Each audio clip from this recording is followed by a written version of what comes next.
You hear your name in a meeting and brace for impact, not because you did anything wrong, but because visibility here means vulnerability. This isn't just work, it's theater, and the script was written long before you arrived. Toxic workplaces don't run on logic, they run on roles: the controller, the sycophant, the ghost, the scapegoat. These aren't personalities, they're survival strategies, coded into the system to preserve power. Because in workplaces where power is currency, truth becomes contraband, and those who challenge the hierarchy by asking real questions or refusing to play small don't just get sidelined, they get erased. You speak up once, and the room goes silent. You outperform, and somehow become hard to work with. You start protecting your peace, and they call it attitude. What if that wasn't accidental? What if it was by design? What if the dysfunction wasn't a bug in the system, but the operating system itself? That's the pattern we're going to dissect. The 7 archetypes that quietly run every toxic workplace, each one shaped by fear, hierarchy, and psychological projection, each one playing their part so the system doesn't have to evolve. So let's confirm why you're here. You've watched truth-tellers get punished while manipulators rise, and you already know this isn't about competence, it's about compliance. If you've ever wondered why you were drained at work for a reason you can't name, why everyone knew who the problem was but never said it out loud, why someone always seems to sabotage the person with the most clarity, this video is for you. It won't be easy, but we're going to uncover the roles that uphold the illusion and what it means when you stop playing yours. The system isn't broken, it's built this way. Because this isn't about individual dysfunction. It's about design. What looks like chaos is choreography. And once you see the pattern, you'll never unsee it. Let's begin. The dysfunction? It's rehearsed. The silence? Scripted. The villain? Not random. In every toxic workplace, there's a structure beneath the scramble. A hidden nervous system running on power, projection, and fear. And here's what psychology knows. People don't just act out, they act into roles. Carl Jung didn't just study archetypes for myth, he studied them for survival. Because when a system is unstable, people adopt patterns unconsciously to keep it from collapsing, even if that means turning on themselves or each other. This isn't about bad apples, it's about systemic fruit rot. And every archetype you'll meet in a toxic office, the controller, the sycophant, the ghost, they're not anomalies, they're stabilizers, roles designed to protect the illusion at any cost. Philosopher Simone Weil once said, "We do not see people as they are. We see them as they function within a story we're trying to survive." And in high-control workplaces, that story is simple. Keep the hierarchy intact. Reward obedience. Punish clarity. So when you wonder why the loudest voice gets promoted, why the one who questions policies gets iced out, why the team rallies around someone who clearly manipulates others, it's not because they don't see it. It's because confronting it threatens the entire arrangement.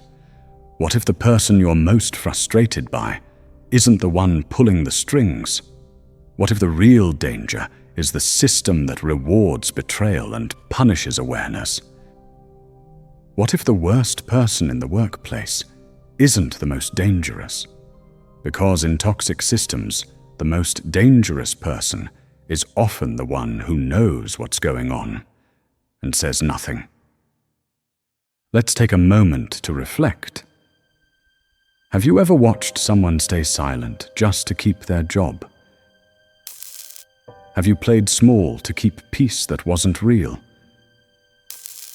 Who benefits when you stay quiet, and who gets punished when you speak? These aren't personality flaws. They're trauma echoes, roles absorbed from systems that taught us that safety comes from invisibility. In the next section, we'll break down how this system maintains itself, starting with the power trio. The ones who dominate the table, distort the truth, and decorate the illusion. The performance of order needs 3 roles: the one who controls, the one who flatters, and the one who steals credit to stay relevant.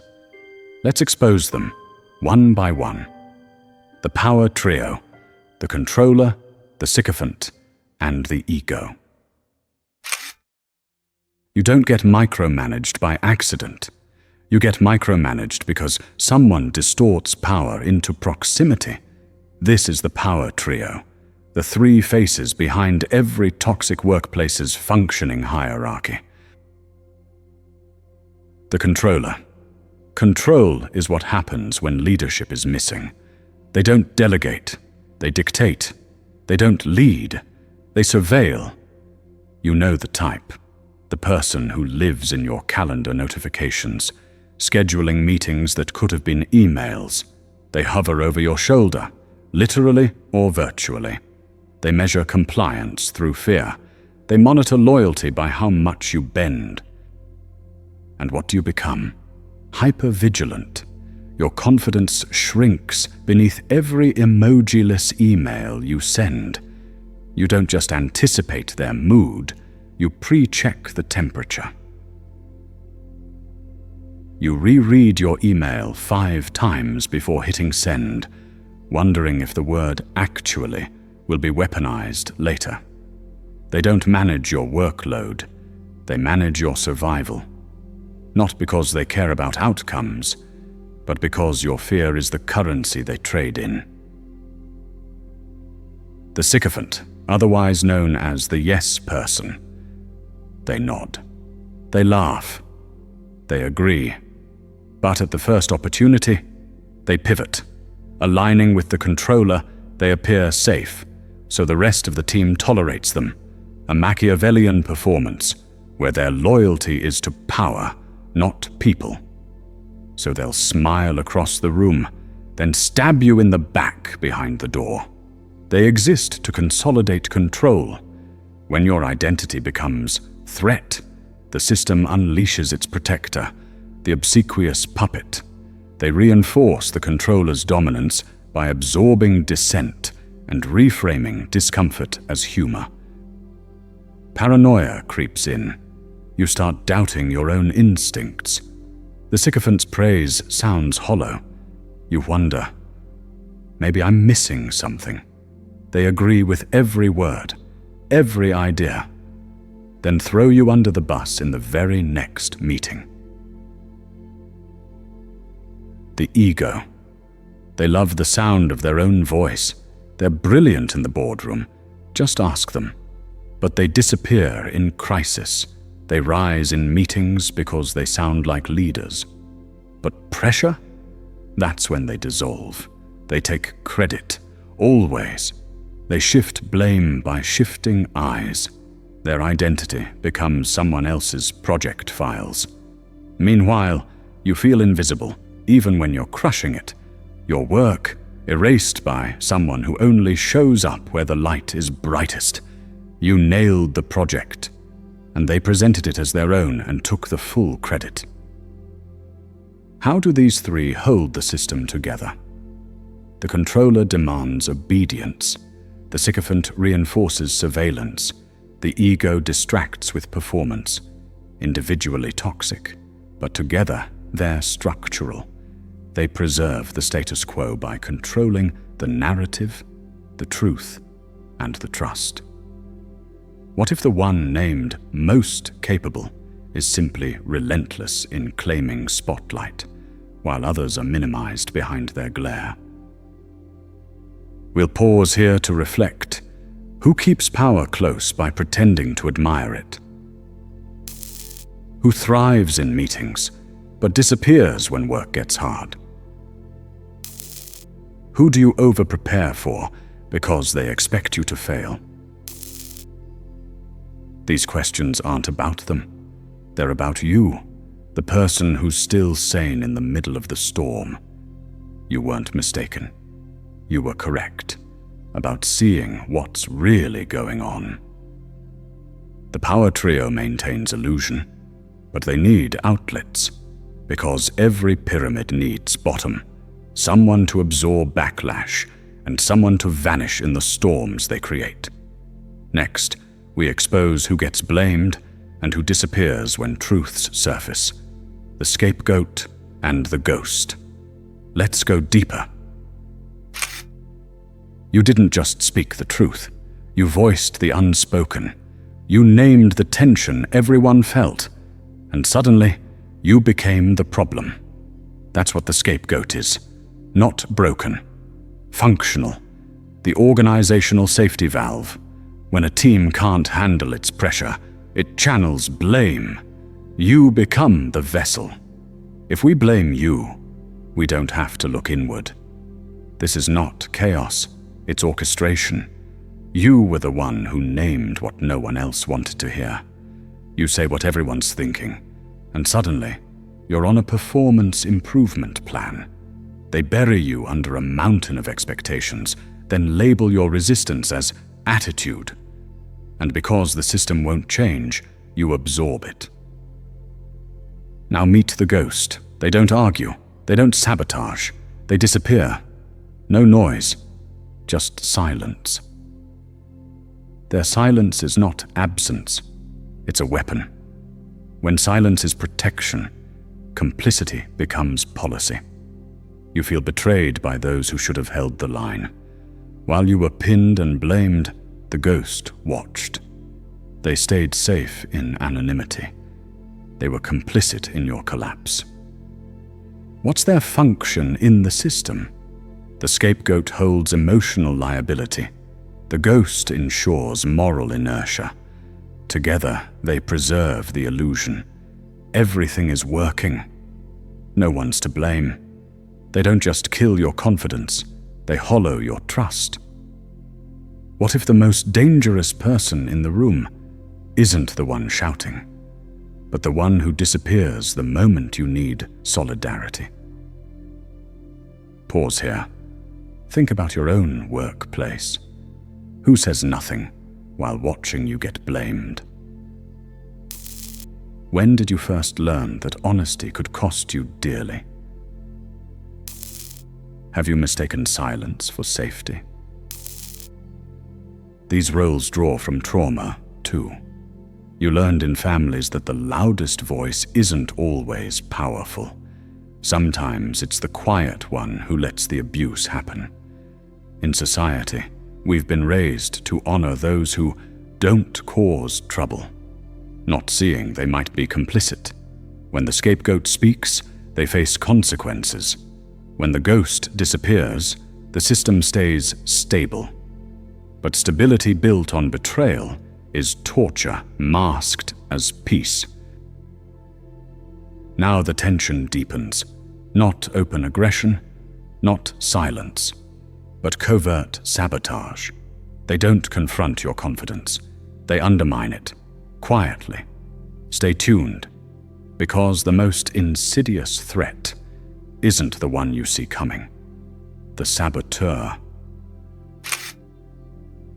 They smile, they compliment, they show up on time, and still your progress stalls.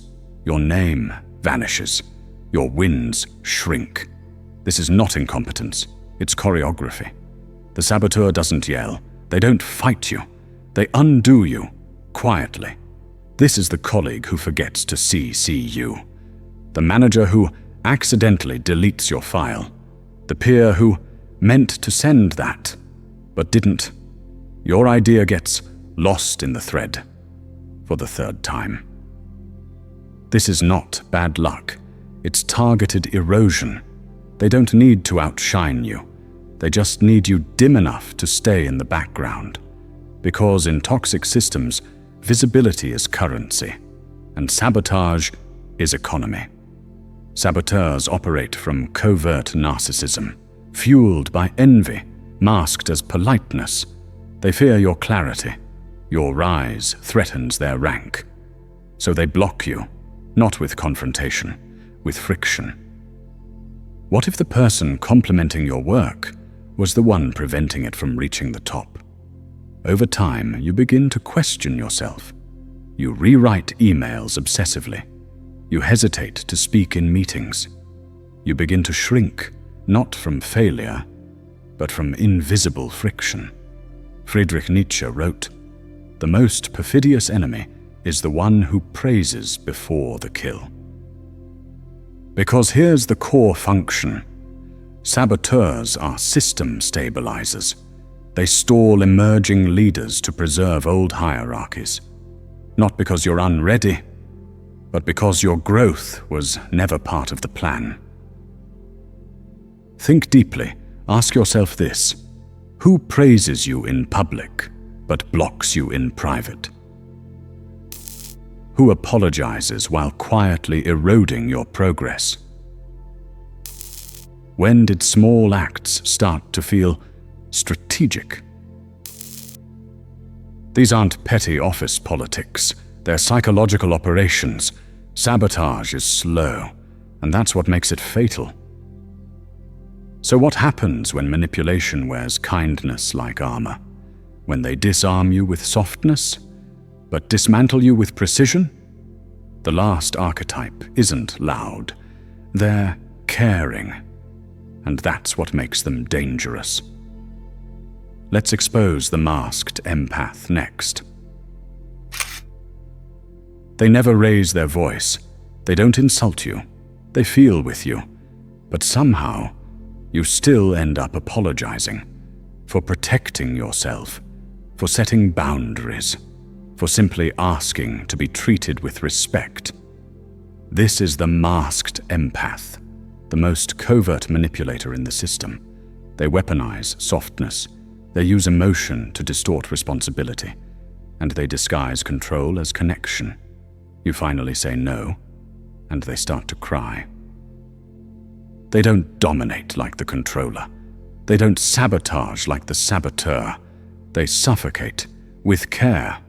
They lean into your pain, not to support it, but to harvest it, to pull you back into a loop where your job is to regulate them.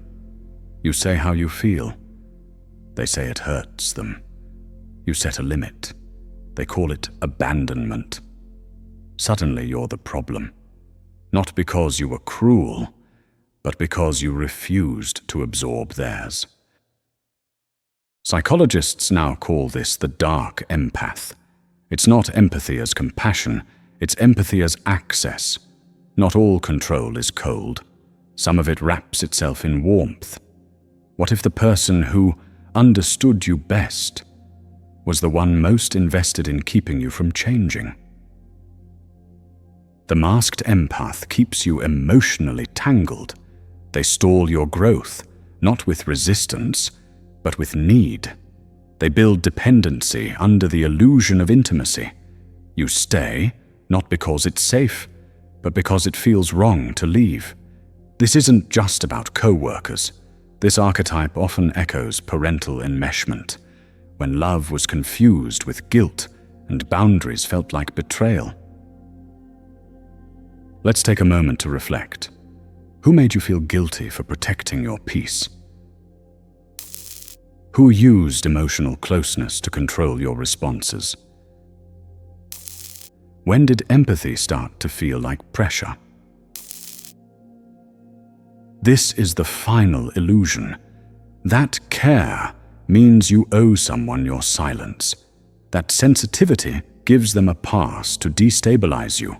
That if someone cries when you create distance, you must be doing harm. But the truth is this: kindness without accountability is just a prettier version of control. We explore this archetype in depth in our Dark Empath video. We'll post the link in the description below. You've met the 7, but they don't act alone. They orbit each other, forming a closed loop of protection, deflection, and projection. Now, we map the system and expose how each role keeps the others in place. Let's unpack that now. At first glance, it looks chaotic. A controller breathing down your neck, a sycophant praising while betraying, an ego taking credit, a ghost saying nothing, a saboteur stalling you, a masked empath crying when you set boundaries, and a scapegoat carrying all of it. But this isn't dysfunction, it's design. Each role feeds the next, like a broken machine that still runs, as long as it keeps protecting the power source. The controller commands the system, but needs the sycophant to echo their authority. The ego steals the spotlight, but needs the ghost to disappear when blame comes. The saboteur whispers, delays, and erodes to ensure the scapegoat never becomes too stable, too visible, too free. And the masked empath, they grease the machine with confusion, convincing everyone that the discomfort is mutual, when in truth, it's engineered. Together they create a self-healing illusion, control that protects itself by punishing clarity. You thought this was accidental. You thought maybe it was just you. But here's the truth.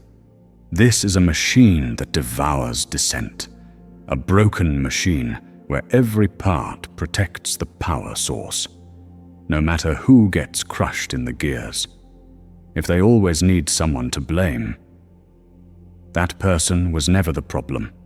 They were the proof that something sinister was unfolding. So what happens when you stop performing?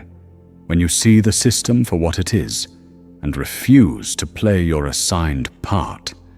That's when things begin to break. Not because you're wrong, but because your clarity is finally too loud to ignore. Let's close the loop. You didn't play the role, and they hated you for it. You weren't the controller, the sycophant, the ghost. You weren't the ego, the saboteur, or the masked empath. And when they tried to cast you as the scapegoat, you asked too many questions to make it stick. That's when the system turned. Because clarity, real, grounded, unshakable clarity, shatters performance. You didn't smile when it wasn't funny. You didn't nod when the lie was too loud. You didn't keep pretending when the cost was your sanity. And that's what made you dangerous. You weren't exiled because you failed. You were cast out because you noticed. That internal discomfort you felt, the tightening in your chest, the dread before meetings, the urge to shut down, that wasn't dysfunction. That was data. Your nervous system wasn't breaking, it was rejecting the lie. You were never too sensitive. You were just too aware. You saw what they needed you to ignore. And once you stopped playing along, the whole machine cracked. What if your anxiety was never a weakness, but a symptom of your refusal to abandon yourself? Let's pause here to reflect. When did your body stop tolerating the lie? Who got scared when you stopped playing along? What part of you still thinks walking away was weakness? Because here's the final truth. In systems built on silence, clarity is rebellion. And the fact that you couldn't fake it was never your flaw, it was your freedom signal.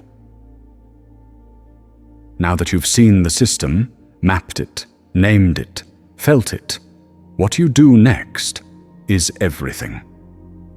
Let's talk about how to reclaim your clarity and what to do when you can't go back. Here's the truth. Once you step out of a toxic system, it doesn't collapse. It recalibrates. Someone else gets your old role. The ghost stays quiet. The sycophant finds a new favorite. the saboteur shifts targets, and someone, wide-eyed, honest, unprotected, gets cast as the new scapegoat. That's when you realize it was never about you. You were just the one who noticed too early and refused to pretend. You didn't destroy the system. You exposed it by surviving it. If this is your workplace, type this in the comments below. They punished my perception. Your story might help someone else realize it's not just happening to them. Because once you stop playing the part, they don't pause, they don't reflect, they replace you. Someone else inherits your silence, your scrutiny, your punishment, and the system keeps humming like you were never there.